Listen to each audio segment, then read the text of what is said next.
Adi Sinjo. Adi Sinjo. Il y a longtemps, très longtemps, à une époque où les animaux et les hommes parlaient la même langue, ils se comprenaient très bien, malgré quelques chamailleries, malgré quelques boutades. Ils habitaient une contrée paisible, malgré ces chamailleries. Dans les villages Massangandia, habitaient les Bamewupe, des animaux à la peau toute blanche, comme l'éclair des lunes sur la mer. Ils se mariaient seulement entre eux et ils ne mangeaient que des courges. Mais non loin de là aussi, vivaient les Bamewusi, des animaux à la peau noire, brillante, comme l'ébène. Repliés sur eux, ils se nourrissaient uniquement de feuillage. Et se mariaient aussi uniquement entre eux.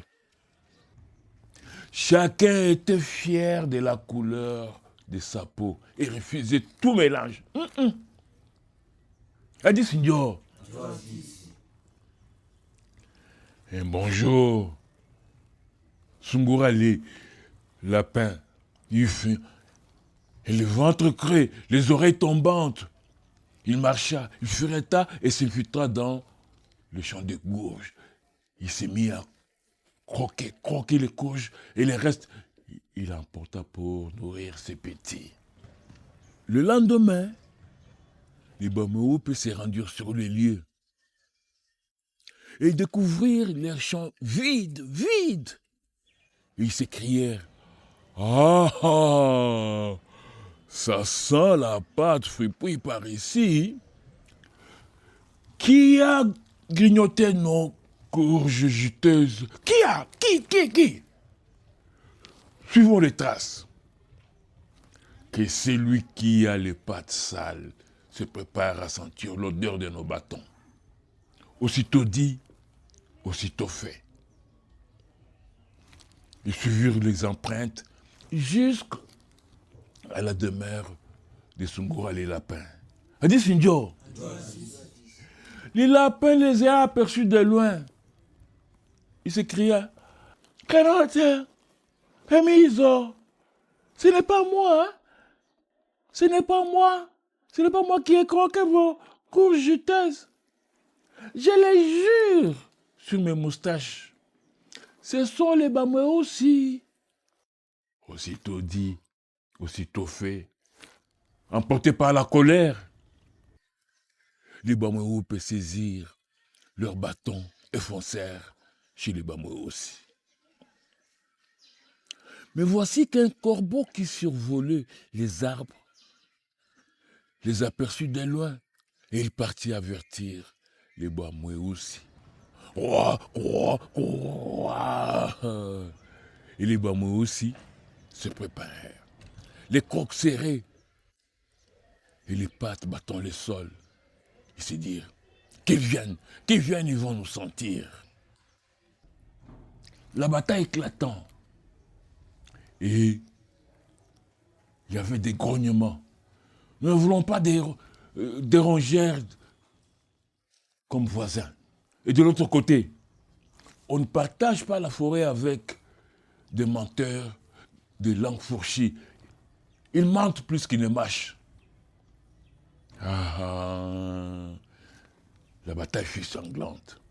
Mais voici que les corbeaux, repassant par là, les aperçut et alla prévenir Kimia, un homme sage, qui aussitôt vint sur les lieux et cria en les séparant des bras: ouh, animaux frères, animaux à poils, animaux à griffes, animaux à cornes, pourquoi toutes ces morsures? Pourquoi ces hurlements? Quelle vérité cache cette bataille? Il leur dit: Bon, plutôt, vous direz du suspect. Et arrivé là,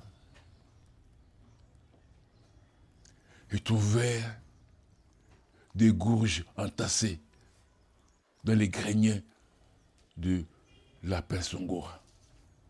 Il leur dit, voilà, voilà, la vérité est cachée ici par un tissu de mensonges. Pourquoi ce malentendu? Pourquoi ce malentendu? Les mensonges affanés, les bonnes relations qui sont entre nous. Courons à l'arbre à palabre. Allons-y. Halte aux crocs. Halte aux pierres. Halte au conflit. Halte aux querelles. Et si on prenait nos peaux et on les mélangeait? Et si vos fils épousaient les filles de l'autre côté? N'auront pas une race plus belle que celle-ci?